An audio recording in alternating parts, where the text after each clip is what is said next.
우리가 궁금한 건 그랬어. 그렇죠.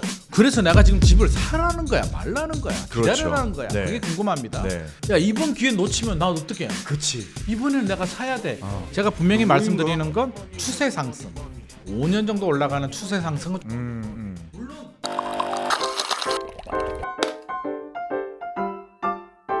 매일같이 느껴지는 지식 갈증, 오늘도 경제살롱에서 저희가 지식 한 잔 내려드리겠습니다. 어서 오세요. 진행자 배우 박재민입니다. 오늘은 부동산 이야기를 나눠볼 텐데요. 새로운 손님을 모셨습니다. 부동산 전문가 김인만 소장님 모셔보고 이야기 나눠보겠습니다. 안녕하세요. 안녕하세요. 기린만 부동산 경제연구소 대표 기린만입니다. 부동산 전문가로 사실 다양한 분들을 좀 모시고 싶다라는 생각을 가져봤는데 네. 이번에 좀 많은 분들도 기대를 하실 것 같습니다. 기대가 크다고 하니까 부담이 굉장히 어깨가 굉장히 무거워지고 있습니다. 이 자리가 네. 부담이 원래 많은 자리입니다. 하차도 많이 하셨고요. 아, 그래요? 네, 부담을 못 이겨서. 저는 신경 쓰지 않도록 하겠습니다. 뭐 다음에 안 나와도 상관이 없을 것 같습니다. 다음에 나와 주셔야죠. 아, 그런가요? 저희가 어렵게 모셨는데 네네. 부동산을 비롯해서 뭐 주식시장도 마찬가지고 정말 이 경제에 관련된 궁금증들이 좀 뜨거운 시점인 것 같습니다. 특히나 최근에는 부동산 시장이 계속해서 좀 궁금증들이 많으신 것 같아요. 이게 저점을 이제 찍고 뚫고 올라간다. 이건 추세를 탔다. 지금 사야지. 왜냐면 저희가 네. 2020년쯤에 말도 안 되게 올라가는 시장을 경험해봤잖아요. 그렇습니다. 그러니까 지금 또 트라우마가 있어서 연끌을 해야 된다. 또 아니다. 지금 이건 잠깐이다. 또 떨어질 거다. 의견이 좀 분분한데 이 오늘을 기준으로 부동산 시장을 어떻게 파악할 수 있을까요? 이게 굉장히 좀 어려운 문제이기도 하고요. 네. 우리가 풀지 못하는 숙제죠. 왜냐하면 예측을 하더라도요. 부동산 주식도 마찬가지입니다. 그렇죠. 아무리 분석을 잘해도요. 이게 변수라는 게 존재하기 때문에 저희가 노스트라다무스가 아닌 이상 아니 파월 의장이 말 한마디 하게 되면 전혀 180도 다른 상황이 맞습니다. 발생을 하기니까 네. 우리가 특히 부동산도 이제 변수가 굉장히 많거든요. 금리 변수도 있고 부동산 정책 변수도 있고 공급 물량 변수도 그렇죠. 있고 또 우리 심리적인 변수도 있는데 최근 흐름을 보면 단기간에 이제 5월부터 좀 달라졌습니다. 네. 5월, 6월, 7월이 이제 서울 아파트 기준으로 상승 폭이 굉장히 확대가 되고 있는데요. 화들짝 놀랐죠, 사람들이. 6월 같은 경우는요. 거래량 자체가 이제 거래량 추이를 보면 7,390건 정도가 나와요. 7,400건 정도 나왔는데 네네. 서울 아파트가 7,000건이 많이 된 거야? 잘 느낌이 안 올 수도 있는데요. 그렇죠. 우리가 이제 느낌을 하는 굉장히 폭등의 트라우마는 2020년, 2021년이었습니다. 그때 무시무시했죠. 정말 저는 경험했죠. 그게 2년이니까 24개월이잖아요. 네. 24개월 동안 이제 월별 주택 서울 아파트 거래량을 쭉 뽑아보게 되면 가장 만 건 이상 거래됐던 달이 2달밖에 되지 않습니다. 다 몇천 건대였군요. 7,000건 이상 된 거래가 10,000건 포함해서 4달밖에 되지 않습니다. 그래요? 네. 그런데 이번 6월이 7,700건 거래했다는 얘기는 상당히 많은 양이네요. 넘버 3, 넘버 4 정도의 거래량을 기록을 했으니 엄청난 거래량이고요. 7월 거래량도 아마 이 정도 나올 것 같습니다. 그렇군요. 그렇게 바라본다면 이게 네. 거래량이 뒷받침되는 거래라는 건 굉장히 좀 두렵거든요. 네네. 일반적으로 이제 한국 부동산은 통계를 보더라도 5월부터 이제 굉장히 좀 가파르게 올라갑니다. 주간 네. 아파트 변동률을 보게 되면 네. 아마 5월 한 3주 차, 4주 차 정도가 0.06% 정도 아주 약한 상승세 정도를 기록을 했는데 네. 이게 7월 말 8월로 넘어가니까 0.3%까지 올라갔단 말이에요. 네. 우리가 주간 변동률 0.3%면 집값 0.3%가 무슨 대수야 라고 생각할 수도 있는데 주간이고요. 주간이죠. 연간 52주를 곱하게 되면 그렇죠. 16.5% 정도 올라가는 속도. 10억 아파트가 11억 뭐 네, 6천 정도 12억 가까이 가는 12억 거죠. 가까이 가는 속도로 올라가니까 이거는 속도도 빠르고 거래량도 뒷받침이 되니까 이제 사람들이 굉장히 좀 당황하게 됩니다. 근데 특징이 있어요. 네네. 뭐가 특징이냐면 어떤 분들이 집을 사지? 그렇죠. 지금 거래를 하는 수요가 실제로 어떤 층인지 궁금하네요. 궁금하죠? 네. 대통령께서도 이제 투기 수요가 붙으면 집값 잡기가 어렵다라는 발언을 최근에 하셨는데 그렇죠. 그럼 투기 세력들이 다시 들어왔나? 제가 판단하기에는 투기 세력 아닙니다. 그럼 실수요자들. 실수요자들입니다. 투기 세력들은요. 이제 투기 세력이라는 표현이 굉장히 좀 자극적이긴 한데 네네. 좀 완화해서 표현하자면 다주택자들. 그렇죠. 아니면 뭐 투자자들. 다주택자들은 지금 살 수 없는 구조입니다. 왜냐하면 취득세가 다주택자들은 중과세가 적용이 되니까요. 그렇죠. 12%가 적용이 됩니다. 어마어마하네요. 그러면 10억짜리 아파트를 사게 되면 12%는 1억 11억 2천. 2천. 취득세만 1억 2천을 내야 되고요. 30억 아파트를 사게 되면 취득세만 3억 6천을 내야 그렇죠. 되는데 아니 내가 예를 들어서 아파트를 한 4채를 가지고 있는데 굳이 취득세를 그렇게 내면서 한 채를 더 사고 싶다? 굳이. 네. 집값이 오르면 내가 가지고 있는 것만 올라도 충분한데 네. 욕심을 내서 내가 또 종부세도 더 내야 되죠. 대출이자도 내야 되죠. 네. 여러 가지 세금 부담, 대출이자 부담을 내면서 더 구입할 필요가 지금 없는 시장입니다. 그렇죠. 그럼 어떤 분들이 사냐면 실수요자인데 어떤 실수요자냐? 트라우마. 2020년, 2021년에 그 잠재된 트라우마. 그때 상승 열차를 타지 못한 분들이 꽤 많이 있습니다. 집을 살 때는요 2가지가 필요합니다. 한 개는 구매 욕구가 필요하고요. 그렇죠. 두 번째는 구매 능력이 필요합니다. 그렇죠. 아니 구매 능력이 없으면 내가 집 사고 싶어도 내가 예를 들어서 현금이 5천만 원 있는데 서울에 아파트를 살 수 있다? 현실적으로 불가능하잖아요. 불가능하죠. 안 됩니다. 네. 근데 구매 능력이 있음에도 불구하고 구매 욕구가 없는 분들이 있어요. 굳이 내가 집을 사야 될까? 그렇죠. 전세 살아도 되는데 그렇죠. 내가 연수입도 괜찮고 맞아요. 집이라는 수단을 굳이 내가 그런 뭐 투기 나는 바람직하지 않아라고 그렇죠. 생각하시는 그렇죠. 분들이 네. 꽤 많이 있습니다. 맞아요. 꽤 많이 있는데 그분들도 사람인지라 2017년, 18년, 19년 집값 올라가는 걸 보면 네. 괴롭죠. 아 이거 내가 잘못 생각했나? 샀어야 되나? 네. 2020년 으악! 떨어지겠지? 결정타. 코로나 팬데믹이 왔는데 집값이 폭등합니다. 왜? 다시 돈이 풀렸거든요. 그렇죠. 저도 2020년에 코로나 팬데믹이 오기 전에 2020년 정도면 전 집값 꺾일 거라고 저도 생각을 했어요. 그렇죠. 그 전에 추세를 보면 사실 많이 올랐으니까. 너무 올랐기 때문에 한 번쯤은 꺾이는 게 정상이었잖아요. 한 5년 정도 올랐으니까 네. 꺾였어야 되는데 이게 반대로 그 전만 하더라도 금리가 좀 올라가던 추세였는데 그렇죠. 코로나 팬데믹 생기면서 금리는 내려가고 유동성이 다시 풀립니다. 네. 집값 폭등합니다. 사람들은요 어떤 심리가 있냐면 우리가 예상을 한단 말이에요. 그럼 예상하는 범위 내에 들어가게 되면 아무런 영향이 그렇죠. 없어요. 내가 예상했어. 괜찮아. 이 드라마 재미없는 줄 알았는데 이 영화 재미없는 줄 알았는데 재미없어. 역시 네. 의외로 재밌어. 그럼 너무 재밌는 거예요. 그렇죠. 예상을 벗어나는 순간. 예상을 벗어나는 순간 전혀 다른 결과가 나오는데 네, 네. 2020년, 2021년 집값 떨어질 거야 라고 생각을 하고 떨어지면 집을 살까 말까 이런 생각을 하고 있는 와중에 집값이 올라갑니다. 이게 웬걸. 올라가는데 너무 빨라. 너무 빨리 올라갔죠. 서울만 올라가는 게 아니라 2020년, 2021년에는 수도권 외곽 지역들, 뭐 특정 지역을 얘기해서 좀 죄송합니다만, 네네네. 뭐 의정부라든지 경기도 오산이라든지 안성이라든지 네. 이제 지방에도 중소도시들, 대구, 광주, 뭐 부산, 울산, 광역시가 아니라 경북, 경산, 뭐 이런 지역들도 집값이 막 올라가요. 와, 경북 경상도 올랐었군요. 그래서 규제 지역으로 지정이 됩니다. 정부가. 제가 팁을 하나 드리면. 정부 정책 규제 지역 지정을 보면 집값 흐름을 우리가 예측을 할 수가 있거든요. 네. 경북 경산을 규제 지역으로 지정했다? 음. 야 지방 중소도시들도 집값이 엄청 많이 올랐구나. 그렇구나. 그거는 약간 버블의 징조입니다. 왜? 집값은 중심부부터 이제 번져나가죠. 그렇죠. 저수지 이론으로 본다면 네. 저수지가 있으면 비가 오면 중심지부터 가운데부터 차고 차오르죠. 차오르잖아요. 네. 외곽 지역들이 차올랐다는 얘기는 이제 거의 다 찼다. 꽉 차서 이제 넘쳐나는 거고요. 그게 2020년, 2021년입니다. 와, 그런데 무시무시했죠. 무시무시했죠. 그때 이제 두 부류가 있습니다. 네. 뒤늦게 연끌하신 분들이 있고요. 연끌하지 않으신 분들이 네. 있습니다. 그 두 부류들이 이제 어떻게 힘드는 과정을 제가 에피소드를 제가 말씀드리면 상담하다 보면 이제 그런 경우들이 많은데 네. 친구가 밥을 사달라고 밥 사준다고 합니다. 네. 갑자기 제가 만난 분인데 네. 이 친구가 밥을 사는 친구가 아닌데 왜 밥을 사지? 어. 레스토랑에 가서 스테이크를 사주는 거예요. 네. 일단 먹습니다. 먹는데 친구가 이야기를 합니다. 사실은 내가 3년 전에 서울에 아파트를 샀는데 지금 5억이 올랐어. 고기가 먹다가 목구멍에 걸립니다.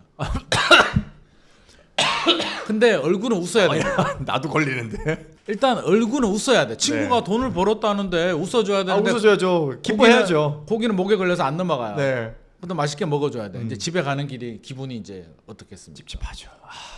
막 자괴감. 내가 학교 다닐 때 쟤보다 내가 얼굴도 더 예쁘고 네. 공부도 더 잘하고 네. 지금 직장도 더 좋고 연봉도 더 많고 모든 게 내가 나왔는데 어디서부터 내가 잘못된 거지? 네. 이제 내가 쟤를 못 따라갈 것 같은 두려움. 집에 와서 문을 여는데 남편이 소파에 누워서 TV를 보고 있습니다. 과자를 먹으면서 네. 막 흘려요. 막 부스러기. 화가 나죠. 너 때문이다. 내가 저 인간 잘못 만나서 내가 집 사자 그랬는데 너 반대했지. 네. 부부 싸움이 엄청나게 일어납니다. 아. 실제로 2020년, 2021년에 부부 싸움 굉장히 많이 일어나요. 그렇죠. 두 분이 동시에 사지 말자 그러면 괜찮은데 네. 통상적으로는 여자분들이 좀 많이 사자고 하고요. 남자분들이 약간 좀 논리적인 성향이 좀 강하세요. 뭐 미국 경제가 어쩌고 막 논리를 대면서 미국까지 남자분들은 끌고 오는구나. 그래서 지금은 버블이고 뭐 기다리면 안정이 되고 하는데 집값이 올라버리니까 네. 이제 모든 주도권을 다 빼앗기게 되고 어. 지금이라도 사자라고 해서 뒤늦게 연끌하신 분이 있고 네. 그래도 사지 말자라고 하신 분들이 있는데 2022년에 예상치 못하는 사태가 발생하잖아요. 미국이 기준금리를 올려버리죠. 엄청나게 올려버립니다. 그러면 연끌하신 분들은 이제 폭탄을 맞는 겁니다. 갑자기 대출이자 대출 금리 올라가고 이자가 그냥 대출이자 부담이 2배가 늘어납니다. 와. 그러면 우리가 자금 계획을 세웠는데 대부분 사람들은요. 저는 항상 리스크 관리를 하라고 하거든요. 네.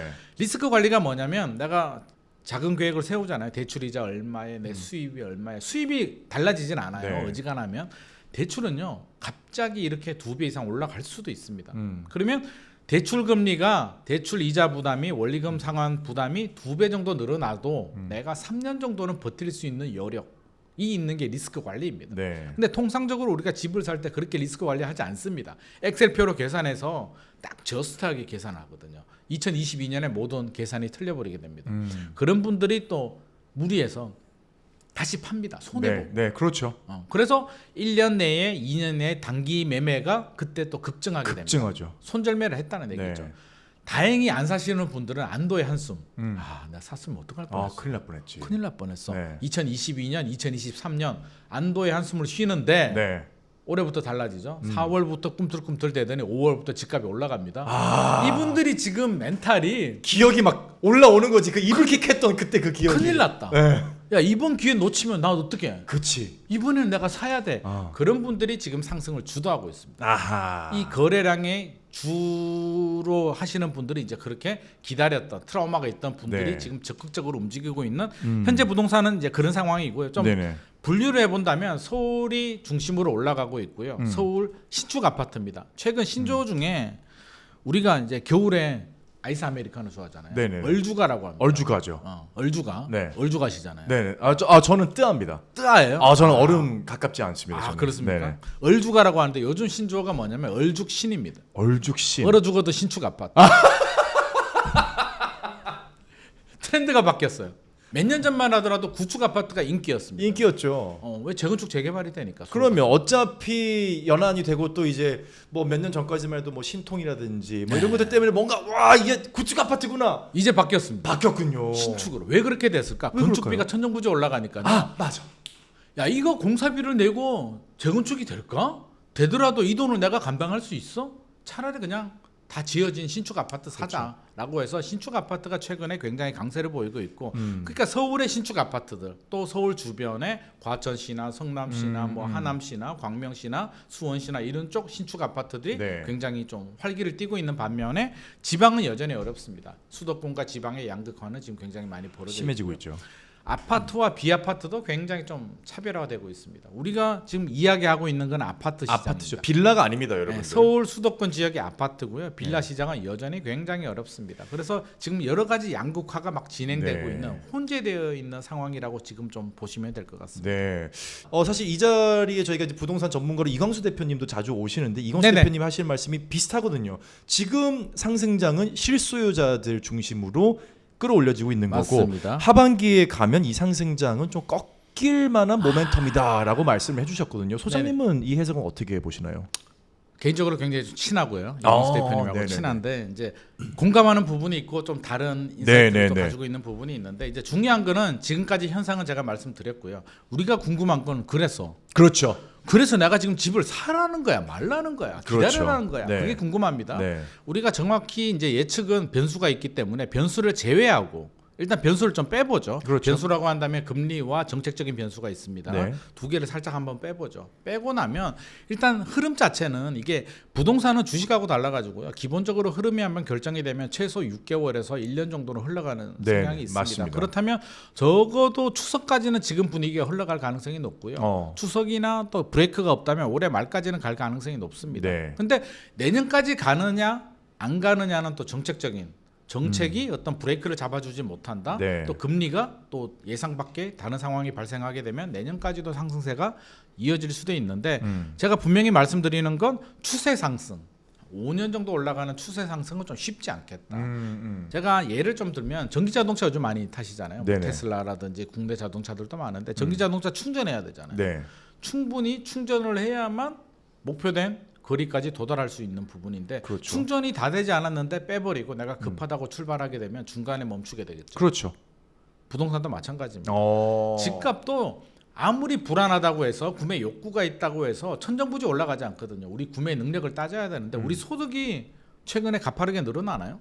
아니죠. 그렇지 않거든요. 네. 그러면 원리금도 상환해야 되고 여러 가지 따져보게 되는데 제가 예를 좀 들어보겠습니다. 우리 강남 3구 잠실에 가면 뭐 엘스, 리센츠, 그렇죠. 뭐 롯데타워 주변에 네. 이런 아파트들이 있습니다. 엘스 아파트 같은 경우는 27억 원이 최고가였습니다. 네. 전용 면적 84 기준으로요. 84 기준으로. 그러다가 2022년에 이제 금리가 많이 오르게 되면서 10층 이상 기준으로 19억까지 떨어집니다. 오. 27억에서 19억까지 떨어졌다가 네. 최근에 막 이제 회복을 해서 최근에는 거의 25억 넘어갔습니다.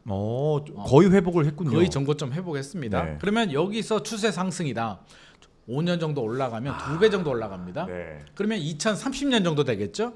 2030년에 2배 올라가게 되면 한 45억, 그렇죠. 50억 정도 됩니다. 네. 과연 우리가 지금 감당할 수 있을까? 2030년 정도에 내 소득이 2배가 늘어날 수 있을까? 그렇죠. 내 소득뿐만 아니라 기본적으로 이 시장의 소득이 그렇죠. 그런 아파트를 끌어당길 수 있는 정도로 발전을 했느냐가 중요한 건데. 그렇죠. 지금은 쉽지 않을 것 같다. 그렇죠. 예를 들어서 그럼 2035년은 가능하냐? 네. 2035년은 또 가능할 수도 있습니다. 화폐 가치 또 우리 물가가 올라가잖아요. 네. 화폐 가치는 떨어지거든요. 네.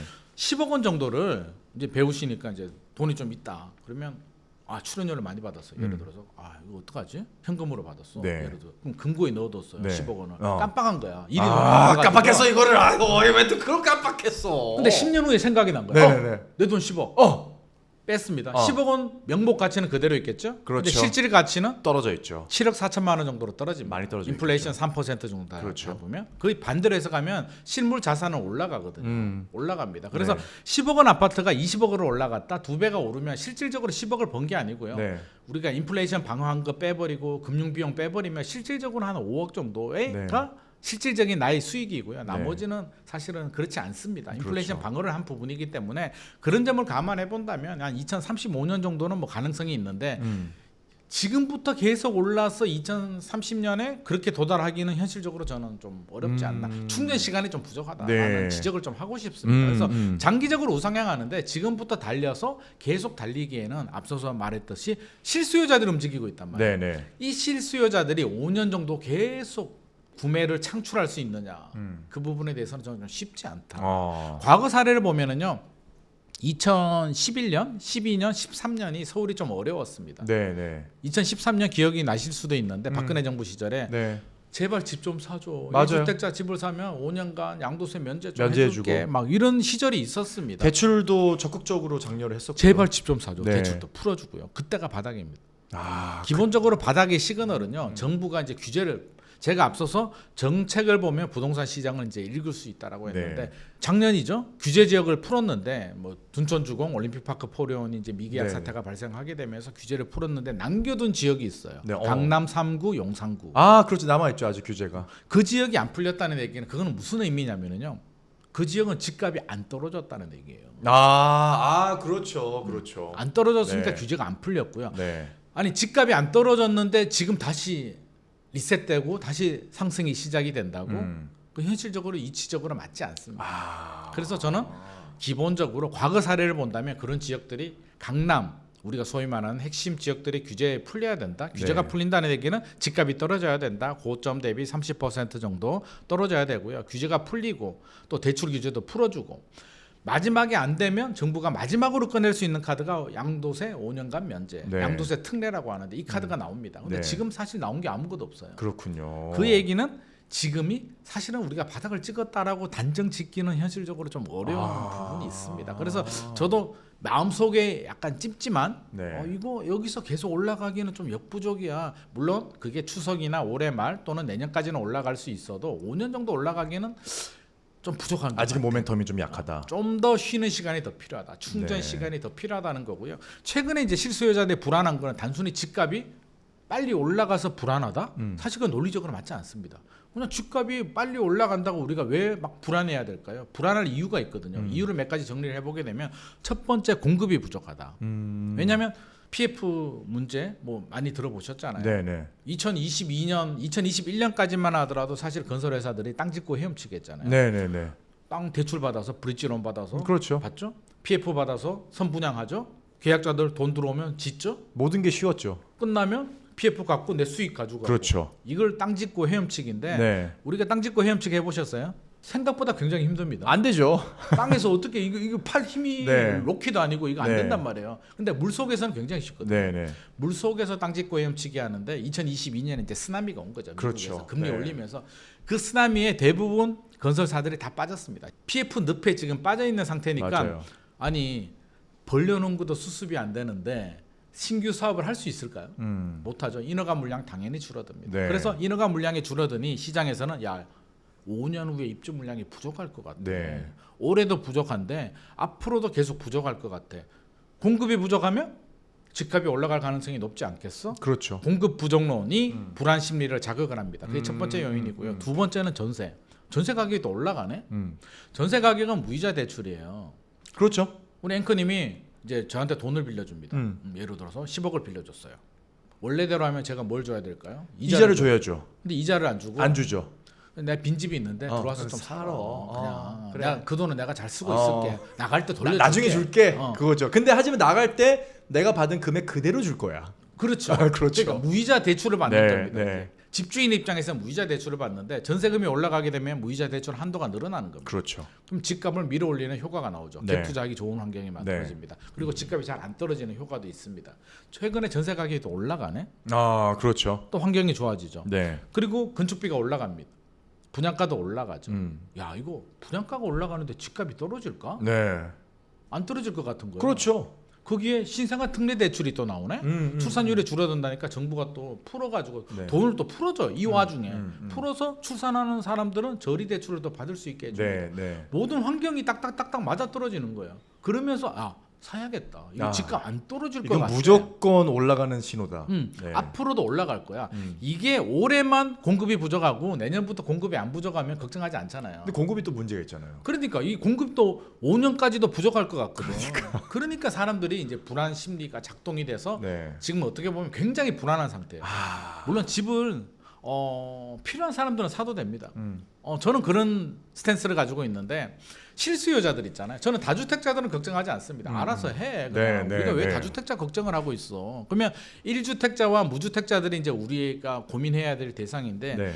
무주택자들이 이제 많이 물어보죠. 어떻게 해야 됩니까? 기다려야 돼요? 사야 돼요? 그럼 저는 항상 두 가지를 물어봅니다. 하나는 자금력이 돼? 대출, LTV, DSR 적용해가지고 집값의 한 30%, 40% 정도 대출을 받고 나머지 자금 동원해서 살 수 있어? 그리고 혹시라도 금리가 예상치 못하게 갑자기 올라가더라도 3년 그렇죠. 정도는 버틸 충분히 버틸 수 수 있냐? 리스크 관리가 돼? 그게 첫 번째 제가 물어보고요. 네. 구매 능력이 되느냐? 두 번째, 왜 사야 될 이유가 있어? 지금 필요해? 필요한 분들 있잖아요. 뭐 예를 들어서 결혼을 하는데 그렇죠. 부모님이 야 내가 살아보니까 야 집 사서 하는 게 좋더라. 네. 야. 엄마 아빠가 돈 좀 지원해 줄게. 네. 사.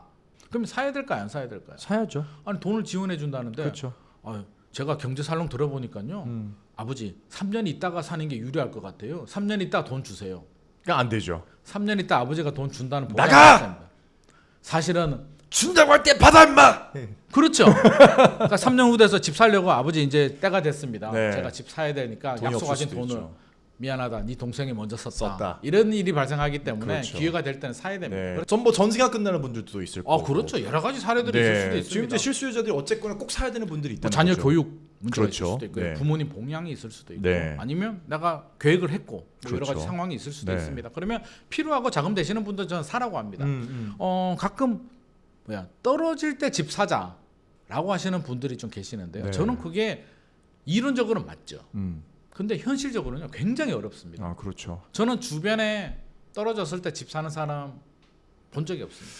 그렇죠. 떨어지는 게 이제 조금 떨어지는 게 아니라 우리 2022년 12월 생각하면 됩니다. 아 올림픽 파크 포레온 막 미계약 나오고 할 때 그렇죠. 그때 왜 안 샀을까요?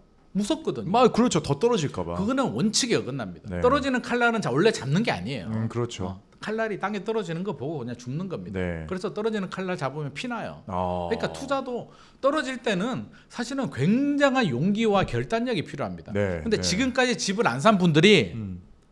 굉장히 보수적이고 위험 회피 성향을 가진 분들이 떨어질 때 집 산다? 네. 저는 뭐 거짓말이라고 봅니다. 아. 그거는 굉장히 공격적이고 음. 위험 추구형? 괜찮아, 인생 뭐가 있어, 그냥 나 돈도 많아, 그냥 사. 뭐 이런 분들 아니면 아무 생각이 없어, 몰라, 나 그냥 사. 이런 분들 아니면 떨어질 때 절대 못 삽니다. 네. 그래서 기다렸다가 집 산다는 거는 현실적으로 굉장히 어려운 전략이다. 그래서 저는 무주택자들이 그 전략을 구사하는 거는 현실적으로 맞지 않다. 네, 그래서 네.